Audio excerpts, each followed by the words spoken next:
Hello dear, it sounds crazy, but when my provider provides signals, the market reverses, and I face huge losses. Can I follow the market and reverse my provider's signal? First, open your EA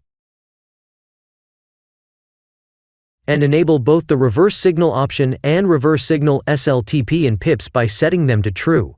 The reverse signal option flips the entire trade direction, while reverse signal SLTP in pips ensures that the SL and TP pips remain consistent with the provider's signal, adjusting the price levels accordingly.